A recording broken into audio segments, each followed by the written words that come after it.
네, 안녕하세요. 오늘은 어, 바울 서신 연구 자세, 왜 바울 서신으로 복음서를 읽으려 하는 건가? 라는 제목입니다.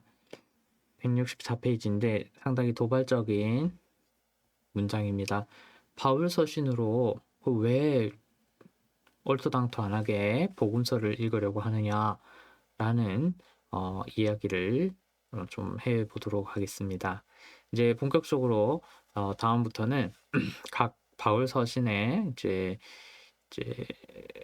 엑세제시스 서기를 할 텐데 주해를 할 텐데 그 전에 이제 마지막으로 하나 더 이야기를 꼭 짚고 넘어갑니다. 교수님이 바울 서신이랑 복음서는 다르지요.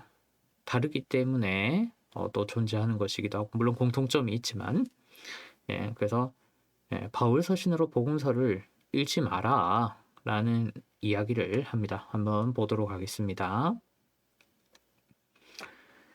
그런 오류가 많지요. 바울 서신을 읽을 때 특히 읽고 나서 복음서를 또 막 그렇게 해서는 안 되는 그런 잣대를 들이댑니다. 164페이지 위에서 5번째 줄 보면 바울 서신을 연구하는 사람에게 요구되는 것은 열린 자세이다. 오픈 마인드가 필요하다. 오늘 우리 성도들이 성숙하지 못하고 변화된 삶을 살지 못하는 이유는 복음의 능력이 부족해서가 아니라 복음을 정확히 이해하지 못했기 때문이다. 복음에 대한 오해로 말미암은 것이다. 그렇죠? 늘 복음을 가까이 하려고 하죠. 기본적으로 신앙이 있다라고 하면. 그런데 이제 그게 아무리 해도 안 되는 게 복음의 능력이 없어서 그런 게 아니라 복음을 잘 몰라서 오해했기 때문에 변화되는 능력 있는 삶을 계속 살지는 못하더라. 계속 발전하고 이렇게 성숙하고 변화되어야 하는데 그렇지가 않더라. 계속 읽어보면 복음의 왜곡을 초래하는 것은 중요합니다. 성경 연구자의 편견과 주관주의 때문이기에 먼저 이런 자세를 바꾸는 것이 중요하다. 편견과 주관주의가 있는데 성경을 읽을 때 이제 흔히 그리스도인들에게도 성경을 읽을 때 편견이 들어가고 주관이 자꾸 들어가더라. 보통 성경을 읽던 대로 읽지요. 그리고 어떤 개인적으로 갖고 있는 어떤 삶의 정황이 다 있습니다. 그래서 이제 그런 것만을 기준으로 읽던 대로 읽는, 그러니까 개인적으로 어떤 프리 언더스탠딩 전 이해가 있는데 이제 그걸 바탕으로만 똑같이 읽는 거죠. 세상은 이렇게 넓고 또 성경에서 다루는 것들이 이렇게 넓은 것들이 있는데 이제 한 개체 인간 하나가 이제 자기가 갖고 있던 어떤 것들만으로 성경을 이해하려고 하는 계속 그러고 읽는 그런 경우가 있다. 굉장히 중요한 이야기를 합니다. 편견과 주관주의가 있다. 그래서 열린 자세가 필요하다. 계속 보겠습니다. 165페이지에 보면 요즘 성경 연구자들 가운데 예수님과 바울을 다투게 만드는 사람들이 많은 듯하다. 그죠? 예수님이 먼저냐, 바울이 먼저냐. 신학적으로는 이렇게 바울의 기독교냐, 뭐 이런 이야기를 합니다. 바울의 기독교냐. 바울이 워낙 이야기한 게 많기 때문에 예수를 보는 게 아니라 너희들이 바울을 보고 있는 게 아니냐. 뭐 이런 이야기도 하기도 합니다. 신학적으로 그렇고 현실적으로도 많은 이야기를 할 수 있겠죠. 왜냐하면 사람들에게도 딱 대놓고 그냥 한번 뚝 물으면 그러면 바울이 신이냐? 성경에 이렇게 많이 썼는데 그 이야기한 거 다 바울 아니냐? 이렇게 목회적으로는 이렇게 직접적으로 와닿는 질문입니다. 중요한데 계속 읽어보겠습니다. 안타깝게도 이런 일들이 성경 연구자들에 의해 벌어지고 있는 것이 어떤 현실이다. 그리고 또 그런 일반 평신도들도 또 그 영향을 알게 모르게 받아서 또 성경을 잘못 읽고 있는 경우가 있다. 바울서신과 사복음서를 앞으로 좀 다룰 텐데 하여튼 분리해서 봐야 되는데 공통점도 찾아내고 다른 점도 찾아내야 되는데 이거 뭐 자꾸 엄한 방식으로 접근하는 그런 경우가 있다. 예를 들어서 밑에 두 줄 더 내려가면 복음서에 있는 예수님의 말씀을 해석하는 과정에서 기록된 본문을 그대로 해석하기보다 바울 서신에서 얻은 자신의 선입관이나 전제를 공식화해서 상황과 배경이 전혀 다른 복음서에 그대로 대입시키려 한다. 첫 번째입니다. 얘가. 두 번째로 그것을 복음서를 해석하는 열쇠로 사용하려 할 때 일어나게 되고, 세 번째로 예수님의 말씀을 바울의 말로 대입시키려 하거나 예수님의 말씀을 바울에게 맞게 또 조화시키려는 그런 모습도 있다라는 건데요. 핵심은 기분 나쁘시더라도 어쩔 수 없는데, 글에 대한 성경도 글자로 되어 있지요. 기록이지요. 기록, 어떤 글에 대한 기본적인 이해가 없이 기계적으로 성경을 읽는 대표적인 케이스입니다. 그래서 글에 대한 그런 이해가 전혀 없이 성경을 이제 마구잡이로 읽으려고 하는 그런 모습이 있다. 그래서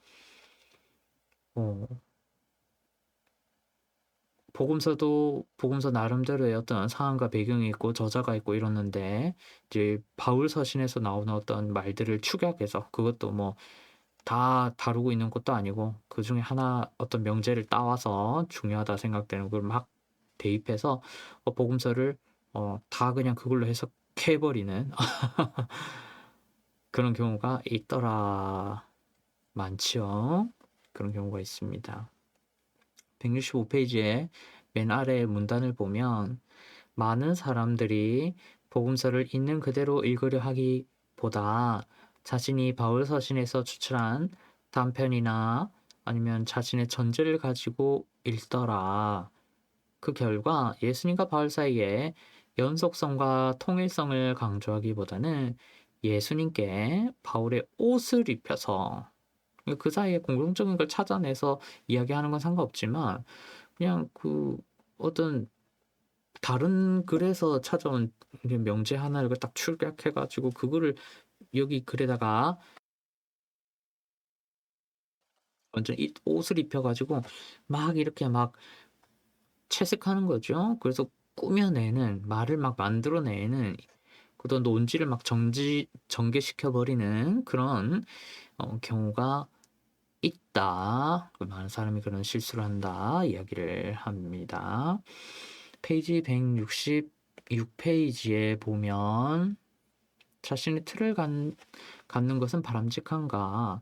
자, 그러면 뭐 원초적인 질문이죠. 뭔가 성경을 읽을 때 그럼 틀이 없어야 됩니까? 라고 극단적으로 이야기하는 경우도 있겠습니다. 관련해서 이야기를 하면, 맨 밑에 문단의 첫 번째 줄 보면, 성경이 가지고 있는 참된 의미를 발견하려 하지 않고, 예를 들어서 설교자가 미리 알고 있는 어떤 의미를 그 성경 구절에 부여하려고 하는 건, 그거는 잘못됐다. 그거는 성경을 부수는 행위다. 원래의 메시지에 맞지 않게 뭔가 다른 어떤 명제를 가져, 그게 옳든 그르든 간에 이 다른 글에다가 대입시키는 거는, 그거는 안 된다. 성경을 파괴시킨 일이다. 라고 이야기를 합니다. 근데 설교자만 그럴까요? 아니죠. 성경을 읽는 모든 사람들이, 평신도들도 마찬가지입니다. 계속 이야기를 해볼 텐데, 다음 페이지 167페이지에 보면,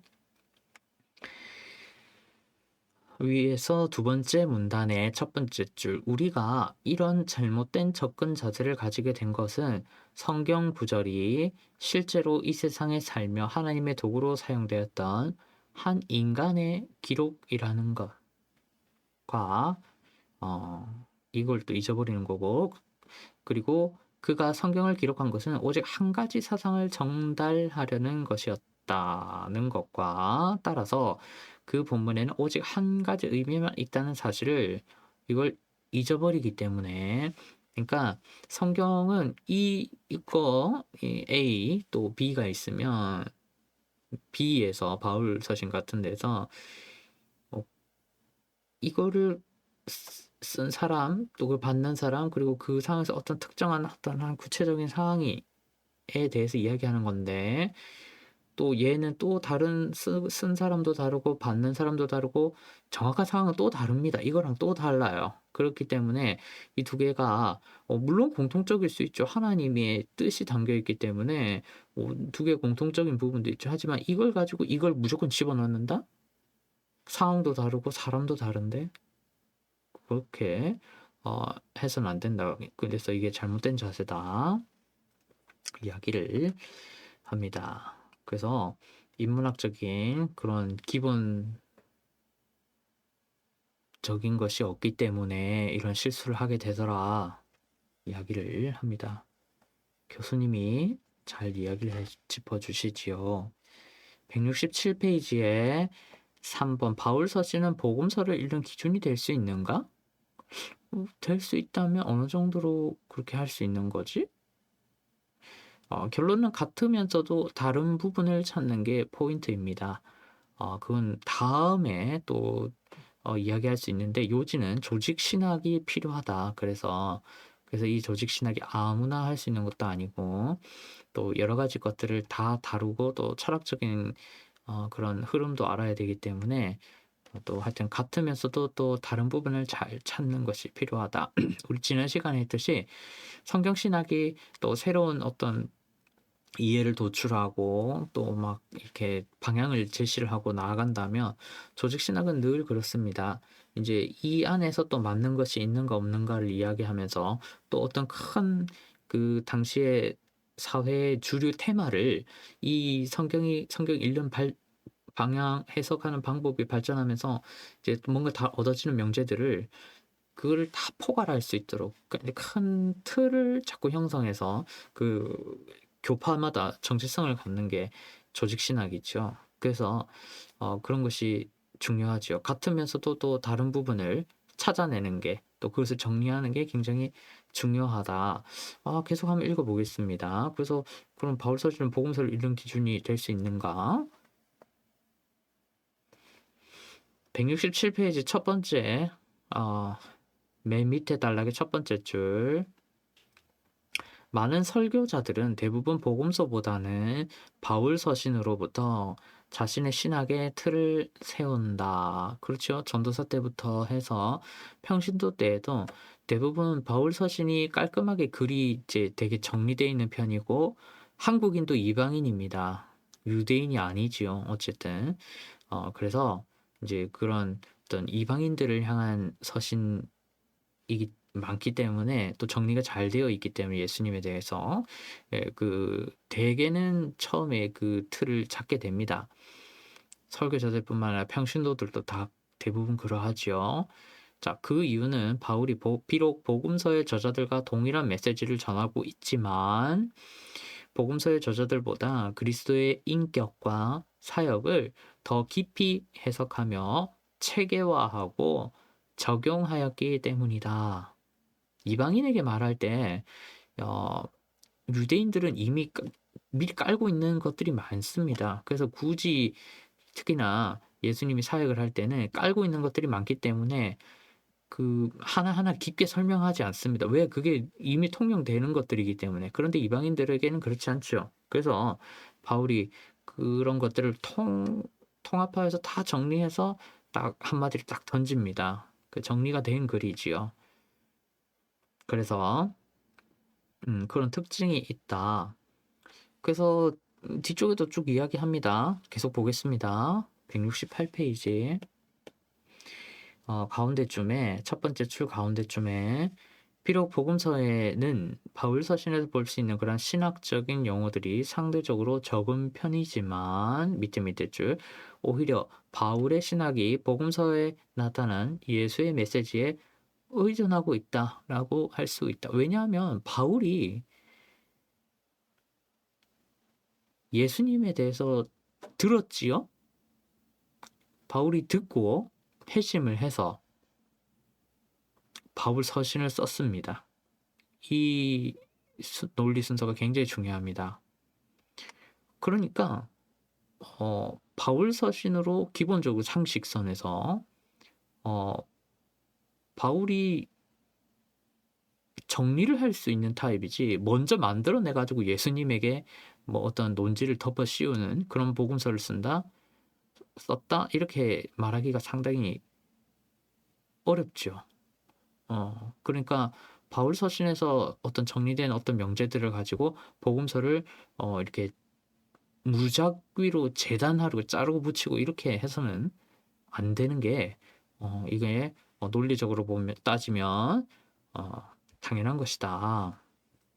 계속 읽어보겠습니다. 위에서 다섯째 줄 실제로 우리가 바울의 서신에서 발견할 수 있는 복음 기사의 윤곽은 신약의 다른 부분에 나타난 그것과 일치하고 있는데 특히 사복음서와 전적으로 일치하고 있다. 그래서 바울도 그것을 스스로 강조한다. 고린도전서에 보면 그렇죠. 사복음서가 기록되는 과정에서 어떤 예수님에 대한 어떤 말이 있었겠죠. 구전이 있었을 것입니다. 그것이 사복음서로 기록되는데 그 기록되기 전에 바울에게 이미 다 들려졌고 그것을 바탕으로 또 바울이 또 사역을 하고 편지를 쓰고 이렇게 된 것이죠. 168페이지 또 아래 단락에 보면 두 번째 단락이죠. 복음서와 바울 서신은 근본적으로 동일한 복음을 전하고 있다. 당연한 것이죠. 밑에 줄 왜냐하면 이라고 되어 있는데 그냥 그러나로 해석하십시오. 제가 읽어드리겠습니다. 그러나 이 둘 사이에는 통일성과 더불어 또한 분명한 차이점들이 존재한다. 밑에 줄에 특히 공간복음서를 읽고 난 후에 공간복음서를 했습니다. 요한복음 빼고 바울 서신을 대하는 사람이라면 누구나 느낀다. 나는 지금 전혀 다른 세계 속으로 들어가고 있구나. 라는 생각을 피할 수 없을 것이다. 밑에 줄 이는 실제로 여러 차이점들이 둘 사이에 존재하고 있기 때문이다. 아까 이야기했죠. 저자가 다릅니다. 독자가 다릅니다. 그들이 처한 상황이 다 다르죠. 또 그리고 시간의 흐름에 의한 형식의 차이가 있다라고 합니다. 형식의 차이. 글을 쓸 때에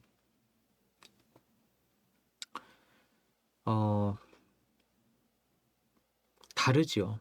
글을 쓰게 되는 시간도 다르고 또 그것이 시간이 예를 들어서 오늘 있었던 일기를 장창한 쓰는 거랑 한 일주일 지나서 오늘 날짜에 11월 29일에 일기를 써보는 건 또 다른 느낌입니다. 분명히 제가 경험하고 직접 다 이렇게 뭔가 정리를 머릿속으로 제 머리로 한 것이지만 또 약간 다르게 기록이 될 수 있지요. 예, 그래서 똑같은 예수님에 관한 어떤 핵심적인 그것은 바뀌지 않지만 이런 그것에 대한 기록이기 때문에 다를 수가 있다. 기본적으로 그냥 상식적인 이야기입니다. 자, 계속해서 보면 좀 더 구체적으로 말하면 복음서 기자들과 바울은 그들 나름대로의 개성과 특수한 성격을 지녔고 이 요소들은 그들이 나타냈던 사상에 불가불 반영되었다. 당연하죠. 글을 쓰는데 어떤 사람의 특징이 들어가지 않는다는 것은 그것은 있을 수가 없는 일입니다.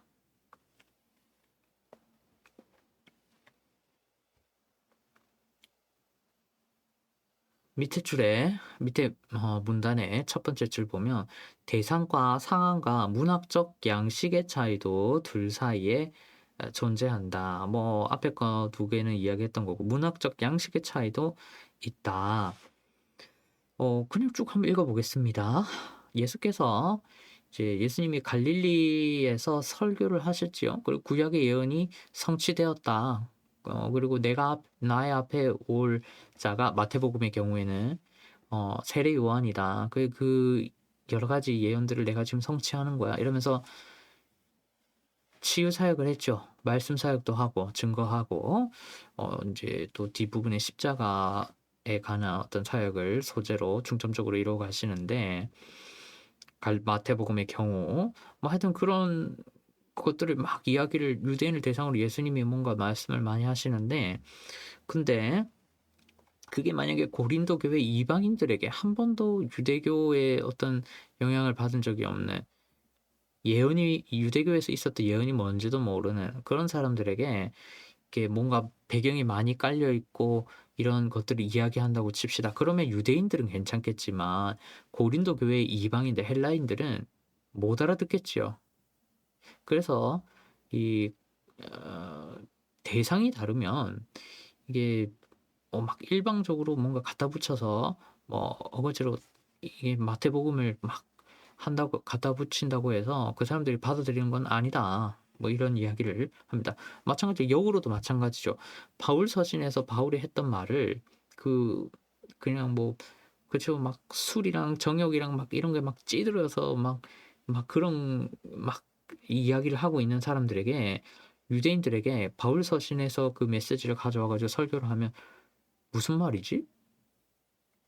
어? 우리는 그런 거 안 하는데요?" 뭐 이런 식으로 어? 하여튼 다른 사람이기 때문에 완전히 이게 같은 말을 하더라도 누군 이해가 되지만 누군 이해가 안 되는 것이지요. 그런 이야기를 합니다. 그리고 특히나 계속해서 세 번째 줄 169 페이지에 보면 위에서 세 번째 줄 또한 복음서에 소개된 예수님의 설교는 복음의 역사 속에서 부활 이전의 단계를 이야기하지만 바울은 이제 부활을 되돌아본 것이죠. 예수님의 부활은 아주 중요합니다. 예수님이 성육신에서 처음에 초림한 거 너무나 중요하죠. 그러나 이제 재림을 하실 텐데 그 사이에 이 부활이라는 게 부활절도 있죠. 부활이 굉장히 중요합니다. 지금 조직식 신학 시간이 아니니까 말할 필요가 없는데 복음서에서는 예수님은 이제 내가 지금 초림을 했고 예언하던 대로 왔고 예언하던 대로 내가 죽을 거고 예언하던 대로 내가 다시 살아날 거야. 그 전에 이제 죽기 전에 부활하기 전에 예수님이 여러 가지 설교를 하고 이제 이야기를 하신 게 이제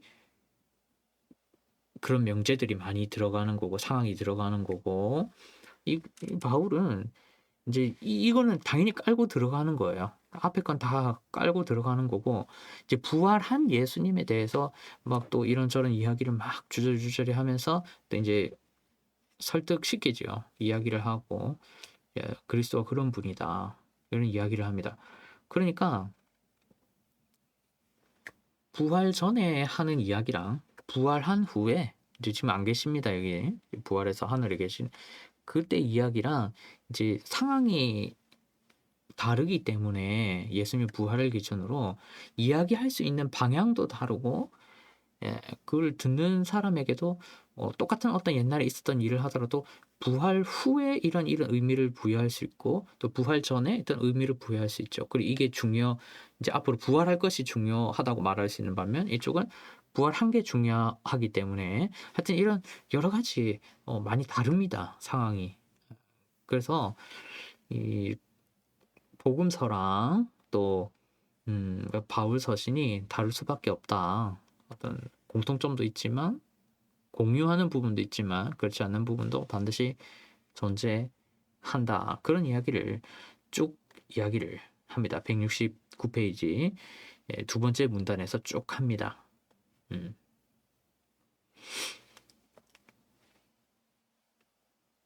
그래서 세 번째 문단도 두 번째 줄에 보면 중간쯤에 복음서가 보도하는 예수와 바울이 전한 예수 사이에 엄청난 간격이 있음을 느낄 수밖에 있다. 그렇죠. 특히나 공간 복음 읽다가 바울 서신을 읽으면 좀 잘 '이게 무슨 말이지? 이거 앞에는 이런 말이 있었는데 그거랑 또 반대되는 말도 있는 것 같은데 이걸 어떻게 이해해야 될까?' 이런 것들이 생길 수가 있다. 쭉 똑같은 이야기를 하다가 넘어가면 하나만 딱 한 문장만 딱 읽고 170 페이지에 보면 첫 번째 문단에 위에서 세 번째 줄 어 끝부분에 보면 "이미 익숙한 본문이라 할지라도 마치 처음 대하는 본문처럼 편견이나 전제 없이 본문을 해석해야 하고 절대로 본문에 경솔하게 접근해서는 안 된다." 라고 이야기를 합니다. 그런데 사실 이렇게 하는 사람이 거의 없죠. 자세도 그렇게 많이 그렇게 하려는 자세도 많지 않고 그렇게 의지를 갖고 있더라도 이게 안 해본 것이고 사실 세계관을 더 크게 넓혀 주는 그러니까 그런 목사님은 많지 않습니다. 방향을 잘 지도를 해야 되는데 특히나 우리는 개혁교회이기 때문에 개혁교회의 어떤 체계를 또 가치들을 음 전수할 수 있어야 되는데 성경을 그렇게 해줄 수 있는 사람이 많지 않습니다. 그래서 어 중요한 것은 어 그런 자세가 분명히 필요하다는 것과 그렇게 실제로 할 수 있는 상황이 많지 않다라고 이야기를 합니다. 그러면은 자꾸 또 쳇바퀴 돌듯이 뺑뺑이 도는 겁니다. 계속해서 일단 조금 더 읽어 보겠습니다. 성경을 있는 그대로 읽으려 하지 않고 자신의 고정관념이나 편견을 가지고 연구하는 것이 얼마나 심각한 문제인지 예를 들어 주겠다고 합니다. 그러니까 한번 봅시다. 오픈 마인드가 필요한데 어떻게 해야 되나? 오픈 마인드가 안 되는 예가 뭘까? 들어주는 예가 뭔가? 첫 번째 줄에 뒷부분에 어떤 연구자가 있는데 그는 로마서와 갈라디아서를 읽으며 중심 주제는 믿음으로 말미암아 구원을 얻는다라는 이신칭의가 확실하네. 그러니까 어 믿음으로 말미암아 구원을 얻는다. 좋아. 이걸 가지고 로마서와 갈라디아서 읽다 보니까 내가 이해했어. 그러니까 이게 성경의 중심 주제지. 그렇지. 라고 하면서 이제 다른 성경에도 이신칭의만으로 모든 것을 읽는 것이죠. 계속 읽어보겠습니다. 밑으로 두 줄 더 내려가면 이제 그는 여기서 한 걸음 더 나아가 이 주제는 바울 서신뿐만 아니라 성경 전체의 중심 사상이라 확신하고 그래서 이 틀을 가지고 바울 서신뿐 아니라 복음서도 이신칭의를 틀 안에서 해석하려고 시도한다. 그런 경우가 있지요. 근데 좀 더 보겠습니다. 다음 페이지 171페이지 첫 번째 줄 보면 그 예입니다. 한 예로 예수님의 말씀 중에 이제 문제가 생기는데 이신칭의로 모든 걸 다 읽으려면 형제에게 미련한 놈이라 하는 자는 지옥불에 들어가게 되리라 라는 구절도 있고 그래서 사복음서를 보니까 나더러 주여 주여 하는 자마다 천국에 들어가는 게 아니고 다만 하늘에 계신 내 아버지 뜻대로 행하는 자라야 들어가리라는 이런 말도 있지요. 그러면은 이신칭의라는 어떤 키워드로 이 복음서가 읽히나요? 읽을 수 없죠. 왜냐? 이신칭의로 복음서를 읽는 건 말이 안 되는 겁니다. 이신칭의가 있지요. 유대인들에게 특히나 유대교인들에게 그런 참된 믿음에 대해서 이야기를 많이 합니다. 그런 것들도 있지만 걔네들이 나름대로의 어떤 신념을 가지고 이렇게 한 것이기 때문에 믿음으로만 구원받는다라고 하지 않습니다. 왜냐하면 걔네들도 어떤 믿음을 갖고 나쁜 행동을 하거든요. 그 나쁜 행동을 하니까 그런 행동을 하면 안 된다. 그런 행동을 해 가지고는 들어갈 수 없어. 이런 행동을 해야 돼."라고 지적을 합니다, 예수님이. 굉장히 많죠. 이신칭의도 나오지만 다른 것들도 많이 나옵니다. 그래서 이런 식으로 어떤 특정 명제를 가지고 어 물론 그게 로마서나 갈라디아서에는 많이 나오고 주요한 요소이지만 그걸 가지고 또 다른 성경도 마구잡이로 이렇게 갖다 붙여 가지고 해석하려고 하면 재단하려고 하면 안 된다. 이 예를 들어 줍니다. 사실 이건 아주 대표적인 예일 뿐입니다. 그중에서도 아주 어 부드러운 아주 부드러운 예일 뿐입니다. 많은 사람이 성경에서 나오는 뭐 예를 들면 사랑, 이웃 사랑, 이웃 사랑 좋죠. 이신칭의도 좋고 뭐 그거 말고도 뭐 공익도 될 수 있고 여러 가지 뭐 가족 사랑 아니면 또 뭡니까? 예. 뭐 어떤 뭐 전도 뭐 여러 가지 이야기를 할 수 있죠. 그 좋은 명제들이 많습니다. 그런데 그거를 바탕으로 모든 성경에 다 막 대입시켜 가지고 읽는다? 그렇게 해서는 안 되겠지요. 각 성경이 다 다르고 또 그런 공 공유하는 점도 있지만 공유하지 않는 부분도 있기 때문에 한 가지 어떤 명제를 가지고 모든 성경을 다 재단하는 건 그렇게 해서는 안 되는 것이죠. 근데 그렇게 하는 게 많습니다. 아주 많습니다. 이제 그거를 극복하려면 성경을 잘 읽는 그런 해석학적인 툴이 필요하고 오픈 마인드가 기본적으로 필요하다. 그리고 좋은 사람을 잘 따라가시길 바랍니다. 쭉 이어서 다음 단락에 보면 171페이지 가운데 단락에 밑에서 네 번째 줄 이런 연구자의 모습은 그쵸? 이신칭의로 복음서를 막 다 재단해 버리고 막 읽다 보니까 또 잘 읽히지 않아서 '뭐 어떻게 해야 되지?' 막 이런 식으로 막 말을 끼워 맞춰 가지고 막 어떻게 풀이를 해 보려는 그런 설교자 또는 어떤 평신도 성경 열심히 읽는 그런 경우에는 아주 좀 극단적으로 좀 잘못되게 복음서를 읽는 그런 뭐 바울 서신을 가지고 뭐 마태복음 억지로 막 사복음서를 끼워 맞추려고 하는 그런 잘못된 모습을 대표적으로 드러낸다. 그래서 다음과 같은 자세가 요구되는데요. 쭉 읽어보면 4번 바울 서신 그럼 뭐 어떻게 해야 하나? 어떻게 읽어야 되죠? 뭐 개괄적인 이야기를 하겠습니다. 첫째, 바울 서신 본문을 대하면서 제일 먼저 해야 될 거는 본문 자체에 우선권을 부여하는 자세이다. 개괄적인 이야기입니다. 내가 갖고 있는 걸로 하려고 하지 말고 이제 이 본문에서 말하는 게 뭘까라고 좀 기본적으로 막 색안경을 끼고 막 읽으려고 하지 말고 이제 내가 모르는 게 있다. 그럼 겸손하게 얻어내려고 하는 그런 자세가 필요하다.